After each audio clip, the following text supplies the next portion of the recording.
to Houston Sports Talk with your host, Robert Land.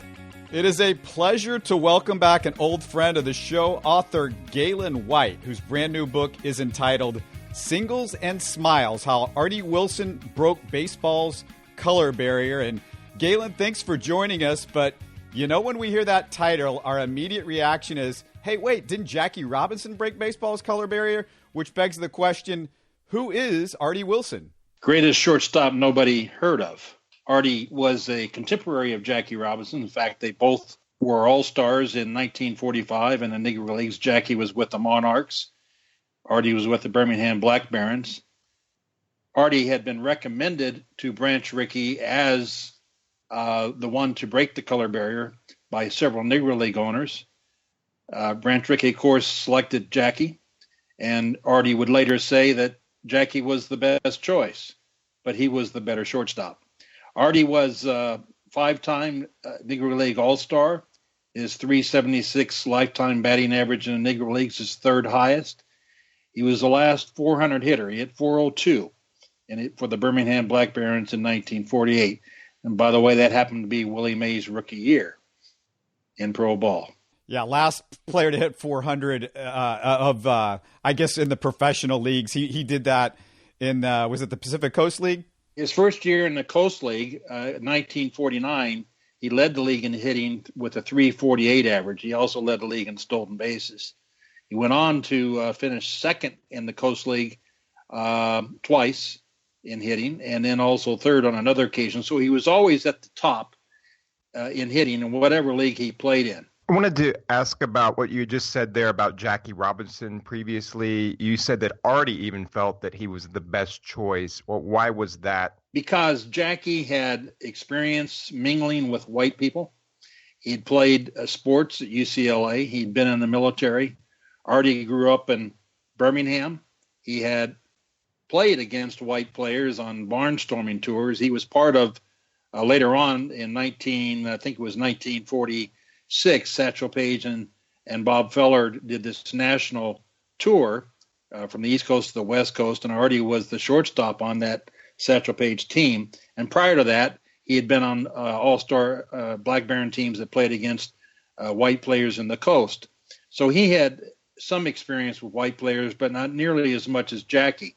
And that's the reason he thought Jackie was the best choice. What kind of method did he use to combat racism? Was it a little bit different than the way Jackie did it?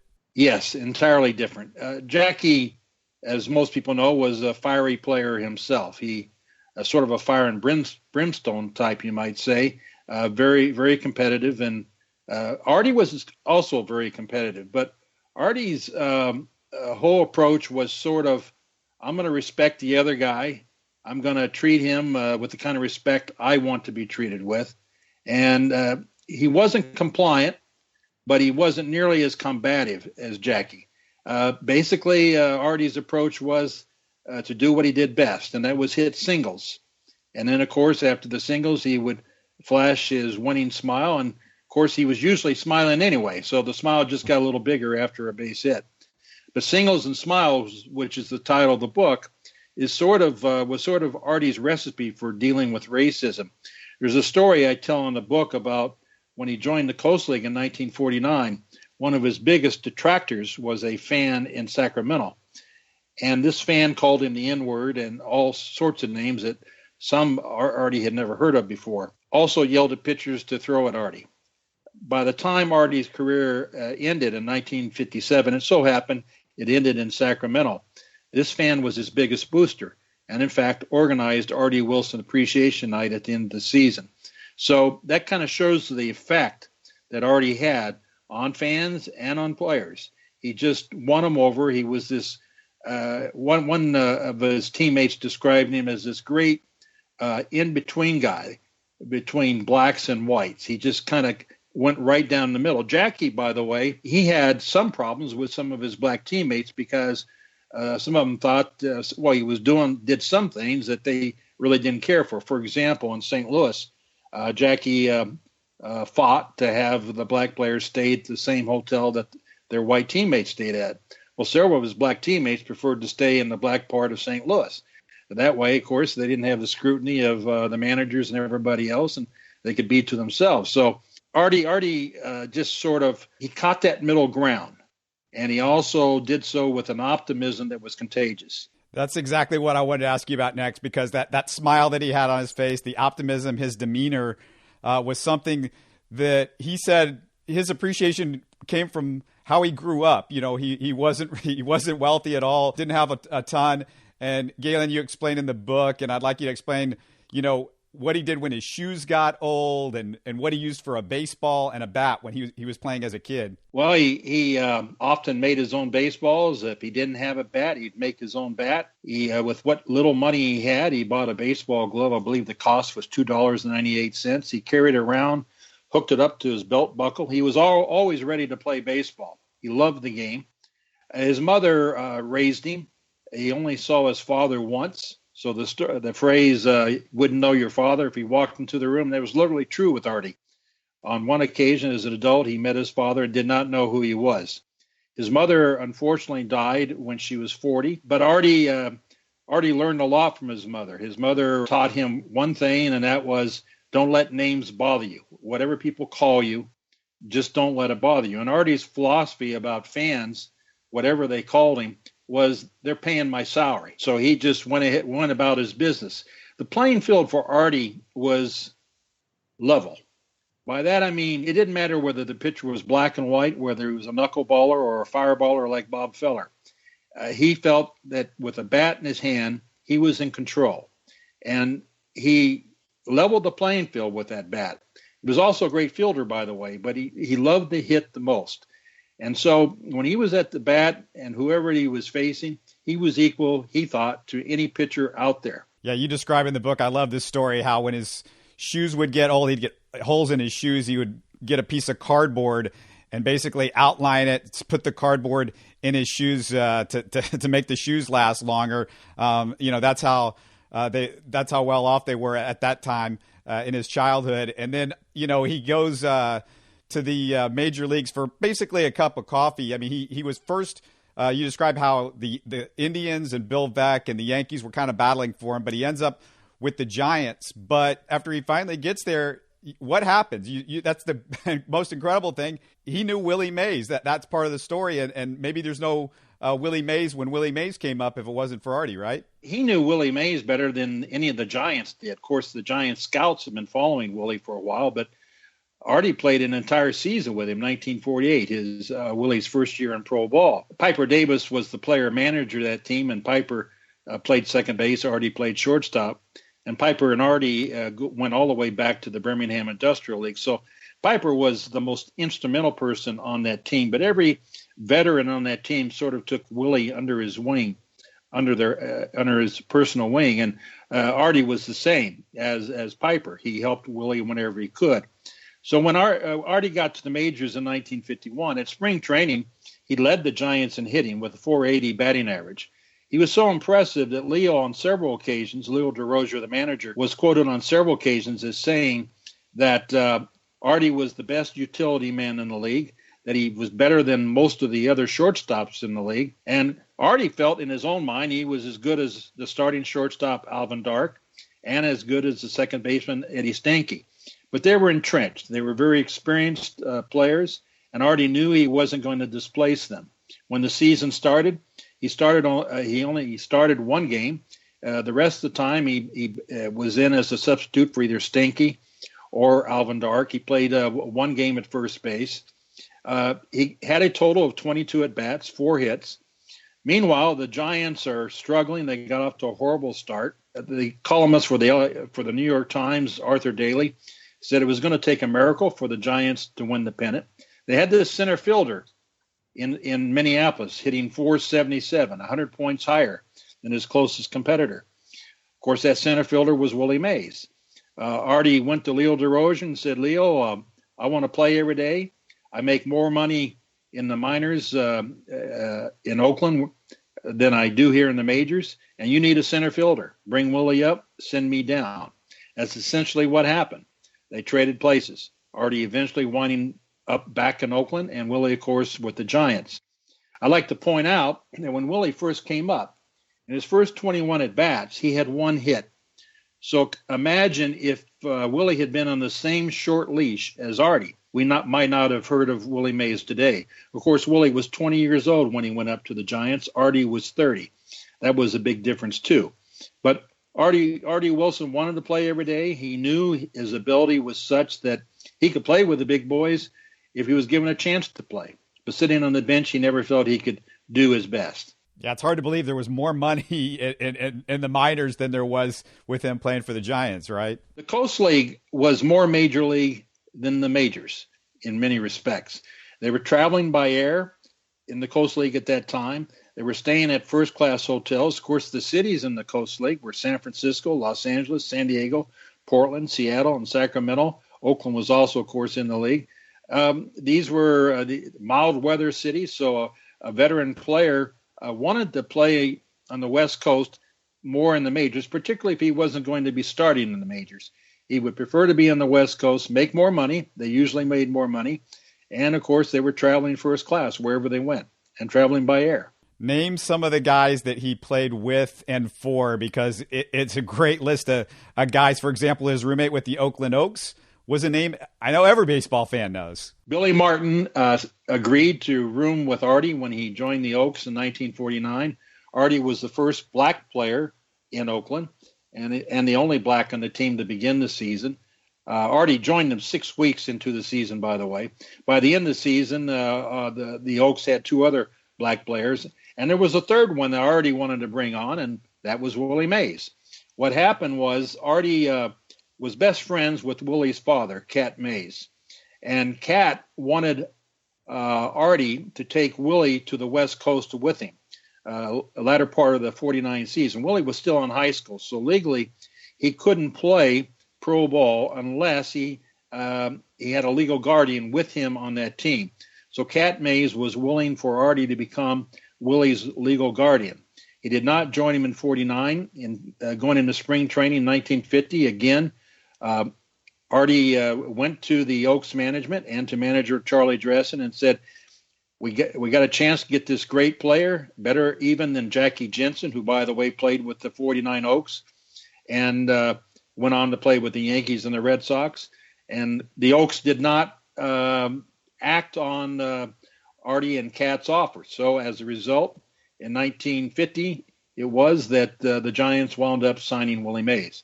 I asked Artie what would have happened if he had been successful in taking Willie to the West Coast with him. And his response to that was he probably would have wound up with the Yankees because the Oaks had this pipeline with the Yankees. They weren't officially affiliated with the Yankees, but they had this pipeline where Billy Martin, who was their second base in 49, wound up with the Yankees in 1950. And Jackie Jensen, who signed with the Oaks in 49, wound up with the Yankees in 1950. Speaking of the Yankees, can you go over again that what you described in the story, in fact, devote a chapter to it, and it kind of almost foreshadows some of baseball's kind of future labor management battles almost, with Artie Wilson being the center of that controversy again with the Cleveland Indians, Bill Veeck, and with the New York Yankees. What's ironic is that Artie was one of the most mellow, easygoing guys you would ever see, and yet he got caught in the middle of two separate battles. And the first one I'll describe, of course, is the one that you reference, and that's the one between Bill Veeck of the Indians and George Weiss of the Yankees. They hated each other. The Indians won the World Series in 1948, dethroning, keeping the Yankees from doing what they typically did every year. And so things just sort of heated up in 1949. Artie was in Puerto Rico, was a player manager for Mayagüez, led them to their first championship in a decade. A first baseman for that team was Big Luke Easter. Bill Veeck flew to Puerto Rico and signed both Luke Easter and Artie Wilson. The Yankees, meanwhile, had a scout in Puerto Rico who had met with Artie, had discussed possibility of signing him, but there was no agreement reached with Artie by the Yankees. What the Yankees did instead was they made a deal, they thought, with the owner of the Birmingham Black Barons. But the owner, Tom Hayes, later said, look, they didn't pay me any, there was no money transaction. There was no papers signed. they offered Artie $250 less than what he was making with the Black Barons. So obviously Artie turned it down. The whole issue went before the commissioner of baseball, Happy Chandler. He decided in mid-May 1949 that Artie belonged to the Yankees instead of the Indians. Artie had gone to spring training with the Indians, was third in the team in hitting for the spring, hit .417. Started the 49 season with the San Diego Padres, who were a Indians farm club. He and Luke Easter played together there in San Diego to start the 49 season.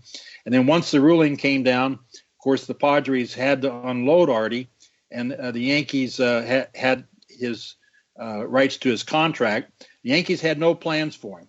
They had Phil Rizzuto at shortstop, so instead they make a deal with the Oaks, sending Artie there. The feeling is, at least it was reported at that time, that it was sort of a down payment on the Yankees getting Billy Martin for the next season. Interesting. I wanted to ask you about the when he was with the Oakland Oaks. There was the Artie Wilson shift, and we hear today so much about defensive shifts in baseball, and that's something new with the analytics-minded front offices. But here, gosh, way back in the early 1950s, they were already employing defensive shifts in baseball. So that's something that just didn't come along today. The most famous shift, of course, is the Ted Williams shift. That was the first one. Lou Boudreau pulled that on Ted Williams. And Ted, left-handed hitter, the defense shifted to the right side because he was a pull hitter. Artie was a left-handed hitter as well, but he hit to the wrong field. He always hit the left field, seldom hit the right. Artie liked the pitches on the outside of the plate. He liked to go the wrong way. He was a master with the bat. Earlier in the year, you heard about Brandon Belt in his 21 pitch at bat. Well, that was fairly normal for Artie. In an average game, he would foul off between 20 and 25 pitches. Willie Mays recalled in an interview I did with him that Artie in one game in Birmingham fouled off 15 pitches in one at bat. So he was very adept at fouling off pitches. That was part of what he was urged to do by his manager in Oakland, Charlie Dressen, was to wear down the opposing pitcher. So Artie always hit the left. The defense would shift dramatically to left, on occasion leaving right field entirely open. The right fielder would come in and play second base. Artie, on occasion, would go to right field and take advantage of that. And if he did, of course, it was either a triple or a home run with his great speed. I referred earlier to he got caught in the middle of two different tug-of-wars, you might say. The first between Bill Veeck of the Indians and George Weiss of the Yankees. In the majors, he got caught between Leo DeRozier, the manager of the Giants, who he played for at the time, and Charlie Dressen, his old manager with the Oaks, but now the manager with the Dodgers. Well, Dressen, of course, knew how Artie always went to left field. So the one time that Artie batted against the Dodgers, Dressen made a big deal out of it. He stepped out of the dugout and, like a traffic cop, moved all the players to where he wanted them. He brought Carl Ferrello in from right field, put him at second base. Jackie Robinson, who was playing second, he moved him over to short. Pee Wee Reese, he moved over close to third base. The third baseman was right on the line, and the left fielder and the center fielder were bunched up over in left field. And, of course, nobody in New York had ever seen, this was at the Polo Grounds, it was early in the season, nobody had ever seen anything like this. The Dodgers were well ahead at the time. Don Newcomb was pitching. Leo DeRozier was yelling at Charlie Dressen. Dressen, of course, saw this as a chance to upstage his former boss, Leo DeRozier. And so what happened was, after fouling off a few pitches, Artie wound up bouncing back to Newcomb, and he was thrown out. This became a big deal. Shortly after that, of course, the Giants went into a slump, but shortly after, they sort of rallied the Giant players. It made them all the more determined to beat the Dodgers, and it was sort of that rallying call. And the one thing where Carl Erskine, who I interviewed for the book, said that he thought in the end there were a couple things that Charlie Dressen did that sort of was a catalyst for the Giants. And one of them was this shift that he pulled on Artie, and another one was after the Dodgers had beaten the Giants for the umpteenth time early in the 1951 season, he had a group of the Dodger players go near the Giants clubhouse there at the Ebbets Field and sing through the door. And, of course, that didn't go over well with Leo either. So these two battles that Artie was in the middle of sort of defined his major league career, and that's unfortunate because these battles sort of did disservice to Artie and took the focus off of what his true abilities were. Yeah, he overcame that. He overcomes the racism. He overcomes poverty, everything else. And we buried one of the big things that he overcomes because Gaylon, he lost a piece of his right thumb when he was a kid, right? In a machine shop accident in 1939. He was just about 19 years old. And he cut off the top part of his right thumb. That's on his throwing hand. He bounced right back. He got a little rubber ball, started to build up that hand. He adjusted his throw from shortstop from a straight overhand to more of a 3/4. And, of course, he just adjusted how he held the bat. It didn't affect him. In the Negro Leagues, he played the first year with the Black Barons. They had a second baseman named Tommy Sampson. Sampson had lost an index finger in a coal car accident. And so the fans, they were a pretty fancy fielding double play combination. And when Artie and Sampson would pull a double play, the crowd would celebrate by yelling, "Nub the nub, nub the nub." Yeah, I love that story. And, you talk about somebody that everybody seemed to like, from reading it in the book because of his demeanor and everything like that. And it wasn't just players. I mean, this was a guy that he had fans among the Hollywood celebrities and sports giants, didn't he? Well, George Raft was a big fan of Artie Wilson's. George Raft, the actor who was best known for the gangster films. George was a Hollywood Stars fan, but when Artie would come to town with one of the opposing teams, he played for Seattle, Portland, and Oakland during this period of time, as well as Sacramento. George would always yell, "They're bunching up on you, Artie. They're bunching up on you." Of course, Artie knew that, and Artie would yell back, "I'll get him. I'll get him." And, of course, he usually did. He did particularly well against the Hollywood Stars. In fact, his nickname among the Stars players was Houdini, and that was because he was so good at placing his hits among the bunched-up defense that he was like that famous escape artist Houdini. Another of his big fans was Joe Louis. Whenever Joe Louis, the heavyweight boxing champion of the world, was in town and Artie was playing, Joe always went to see Artie play. Another of his big fans was the jazz great Lionel Hampton. In fact, Lionel Hampton his band performed at Artie's 40th wedding anniversary celebration in Portland. What about him as a personality himself? I mean, he dressed a little bit interesting. It's interesting also, you said, because he was a big Christian, but he liked his cigars as well, right? He loved his cigars. He always had one in hand. There's a classic photograph of the Satchel Paige All-Stars, and you'll see Artie in a dapper white coat holding a cigar. There's another photograph in the book where a bunch of kids are surrounding him for autographs. He was great with kids. He treated them like adults, carried on adult-like conversations with them. And there was one kid who he asked to hold his cigar once, and this kid went on to become a Topps baseball card photographer. His name is Doug McWilliams. And Doug became a big Artie Wilson fan. He said that throughout his life, whenever he smelled a cigar, he thought of Artie Wilson. What's interesting is late in life, of course, Doug was sending a lot of things to Artie, and Artie would sign them and send them back. Artie sent Doug a cigar tin, autographed. Fantastic. I mean, this is somebody also that you read the book, and there's no doubt when Artie tells you he just didn't have any regrets. I mean, this is somebody that should have maybe had some regrets, but Gaylon, you said he just never did. You'd ask him about it, and he didn't. Yes, I asked him about it, and his answer to that question was that he had no regrets in terms of his career. The one regret he had nothing to do with him. It had to do with Josh Gibson. He considered Josh Gibson the greatest hitter ever to step to the plate, and regretted that Josh Gibson never got a chance to play in the big leagues. One of the things I've left out is that Artie not only was a great hitter, he was a great fielder. His nickname in the Negro Leagues, one of them, was Octopus. That was because he played shortstop like he had 8 arms. He got to pretty much everything. Orlando Cepeda, who I interviewed for the book, Artie Wilson was one of his heroes in Puerto Rico. Artie played 7 seasons in Puerto Rico during the winter. And there he was known as ground sweeper because of, again, his covering so much ground, and anything that he got close to, he would get and, of course, throw the guy out.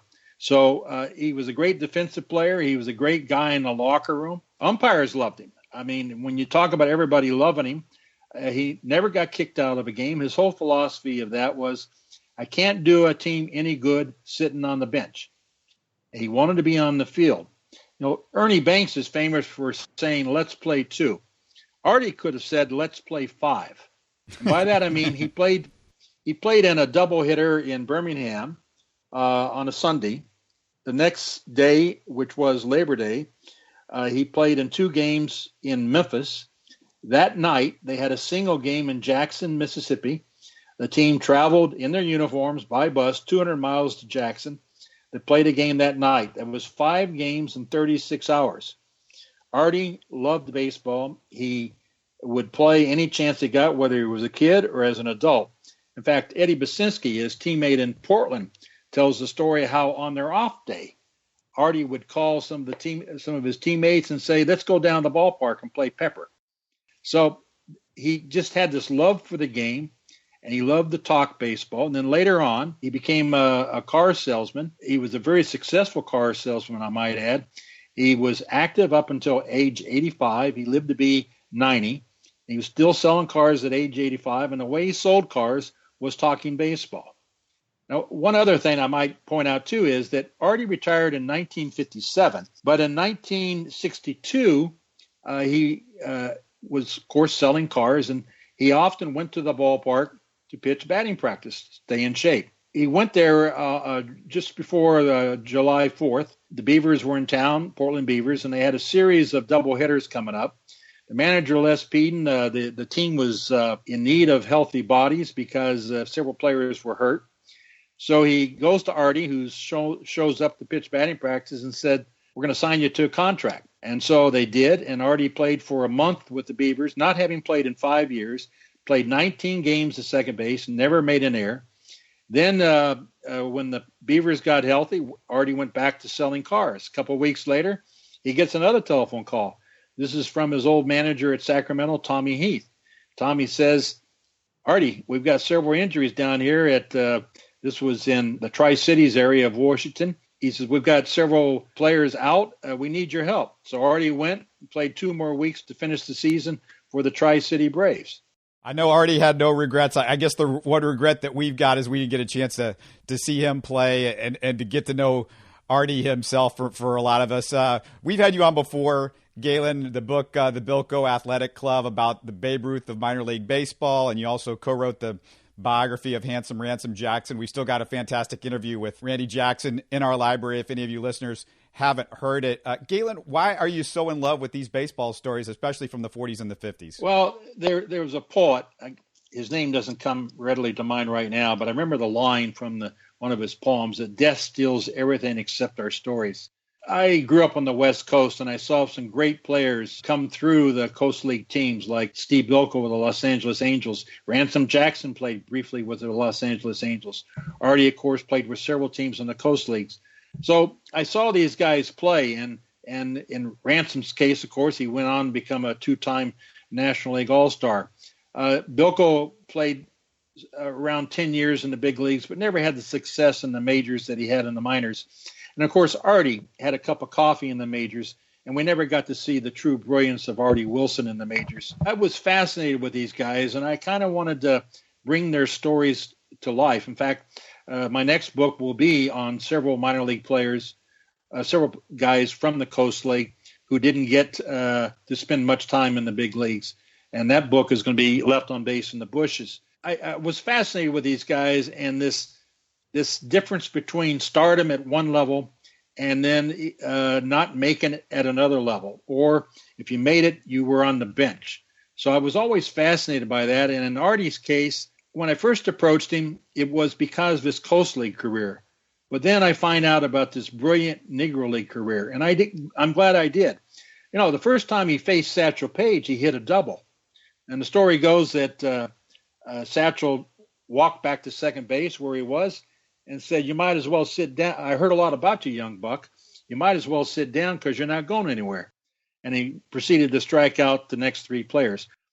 Artie was full of these kind of stories about the Negro Leagues.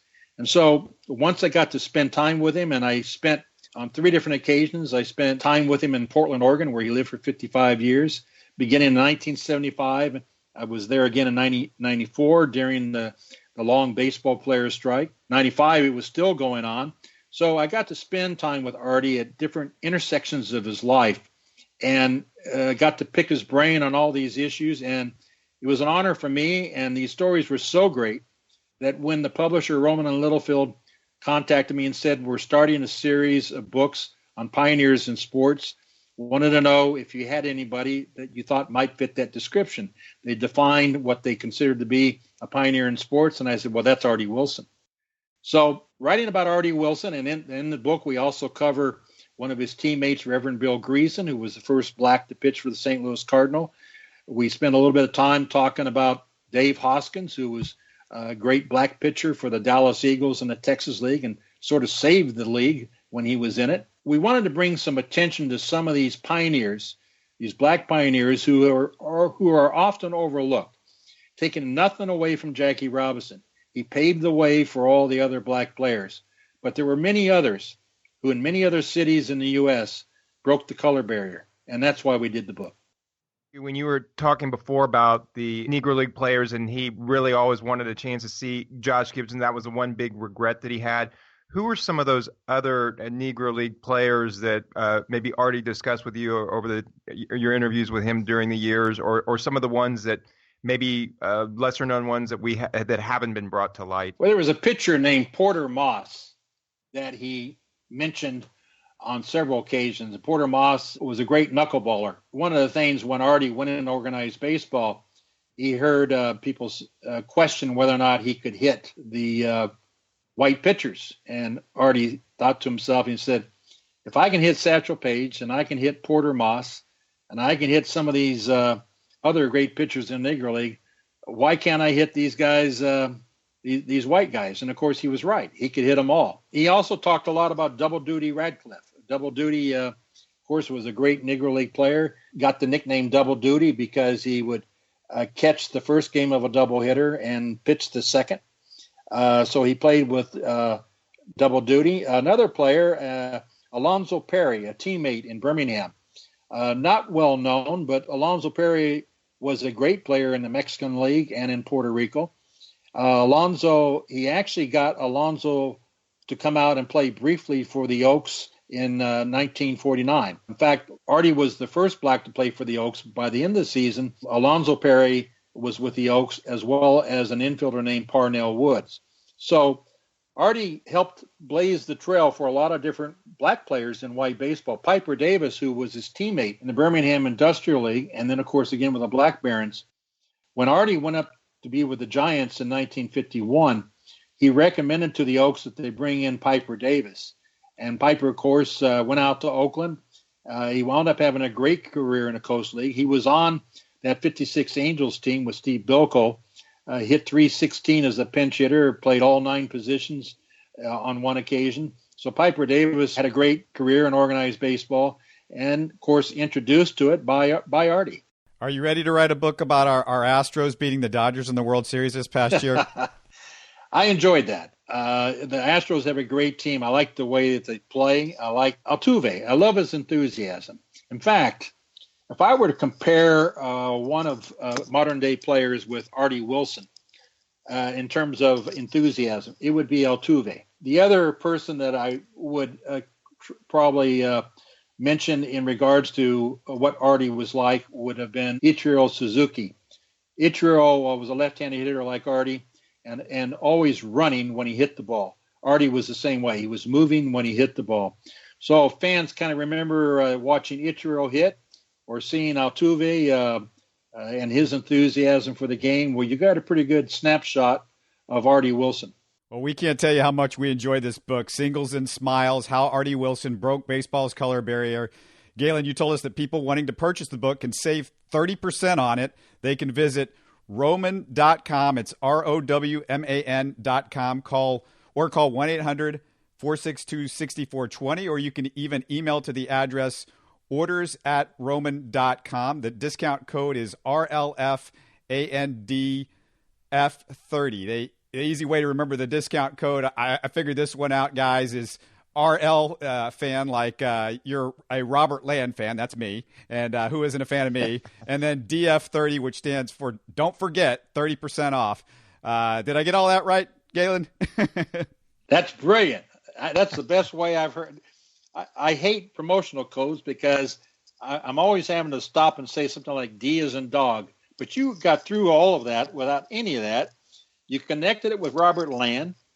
You got don't forget 30. That's brilliant. I wish I had that ability. Robert Land fan, don't forget 30. Or maybe Rich Little fan if you want like entertainment impersonations. I don't know. So. I prefer Robert Land. That's. I'm gonna put it all in the show description to make it easy for everybody, and we'll have it on our main website, HoustonSportsTalk.net. And Gaylon, I always enjoy reading your books. It's really a pleasure to talk to you. And any last words for us, or anybody that's interested in the book? Well, when I approached Artie Wilson, it was as I approached so many of the players I interviewed over years, as somebody I was interested in, but he was just another subject. He wasn't necessarily someone special. At the end, he was someone very special. He was like a brother. I always remember attended church with Artie on 2 different occasions. The last time, Artie was sitting in the front, and I was more towards the middle. I was the only white person in the congregation. Artie came back at a certain point in the service to stand next to me. And when he did so, he got the attention of the pastor, and he introduced me as his brother. And that's very, very special to me because Artie Wilson, I felt this special compassion for. I felt that his story should be known by more people. And so I think through this book, I'm hoping that more people know about Artie Wilson and also know how you can handle some of the difficult situations that he did at this time. You can do so with a smile and a respect for your fellow man. Beautiful words to end on, Singles and Smiles, how Artie Wilson broke baseball's color barrier. Thanks so much for doing this, Gaylon. Thank you very much, guys. You're listening to Houston Sports Talk. Don't forget to follow Houston Sports Talk on Facebook and Twitter. Subscribe to us on iTunes, Spotify, the Google Podcast app, or the Stitcher app. You can support us by giving us a 5-star review on iTunes or by telling your friends about us. Spread the word, everybody. Thanks for listening.